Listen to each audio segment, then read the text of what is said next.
Right now, the war between US and Israel against Iran has reached 31 days.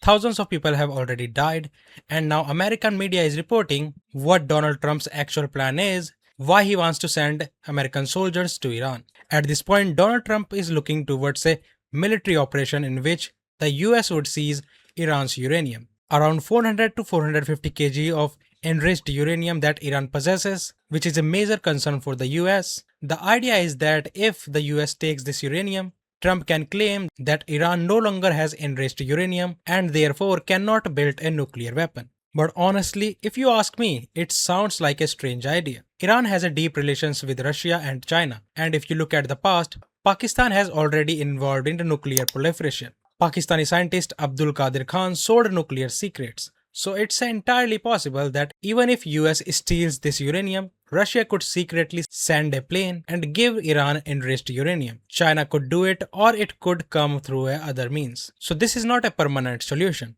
It seems clear that Donald Trump is looking for an exit. He wants to get out of Iran because things are not going as expected. Unlike Venezuela, where things were easier, Iran has not seen regime change or weakening. Instead, Iran has exposed weakness in the US military. In the past 30 days, US has reportedly spent $40 to $50 billion on this operation. When this operation was initially launched by the US and Israel, Benjamin Netanyahu said something very important. He stated that Iran has around 400 kg of uranium enriched to 60%.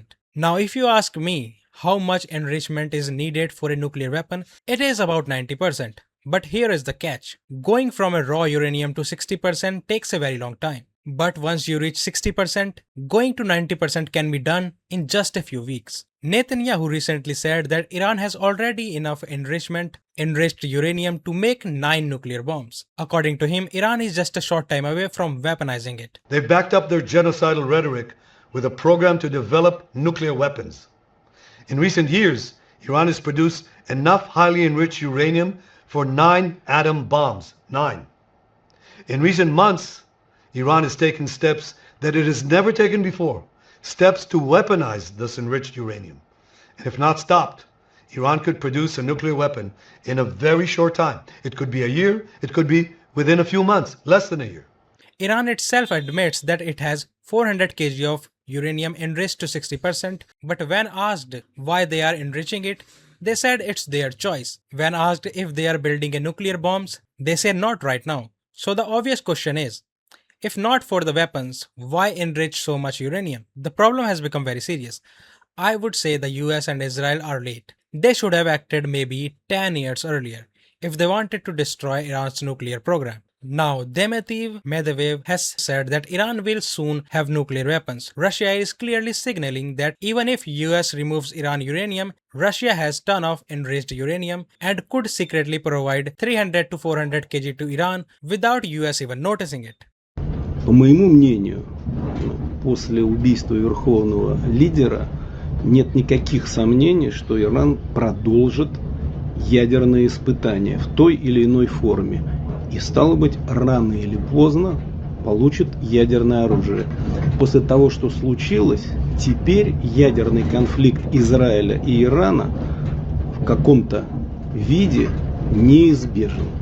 Как это не грустно и печально констатировать. So trying to remove Iran's uranium now may be already be too late. Iran likely already has technology and trained scientists to restart enrichment anytime. Russia is benefiting from this conflict. Oil prices are up, and even the discounts that Russia once gave to India are disappearing. Russia would prefer that this conflict continue for years, just like the Ukraine war, so that US remains stuck in Iran. If Iran eventually does get a nuclear weapon and the US fail to stop it, Israel might panic and consider a nuclear strike against Iran in the future, especially if they believe Iran is secretly continuing its enrichment. Trump, meanwhile, is talking about serious discussion with the new Iranian regime. But Iran has rejected this. There are no negotiations that is happening. Instead, Iran is considering controlling the Strait of Hormuz, allowing only selected countries to pass and charging tolls for ships. In response, Trump has warned that if the strait is not reopened, the US could target Iran's electricity plant and oil wells. Attacking power plants is considered a major humanitarian issue because it affects civilians. Homes lose electricity, hospitals stop functioning properly, and patients in critical conditions could die.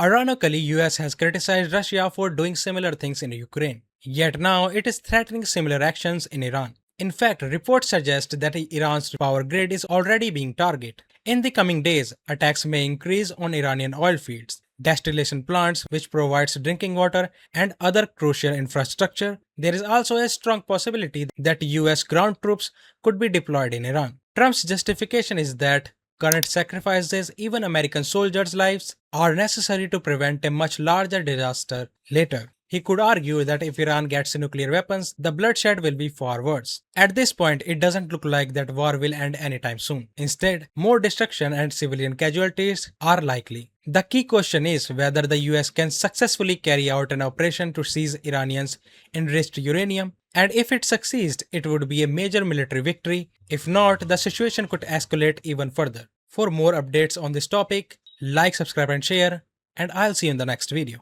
Until then, keep rocking.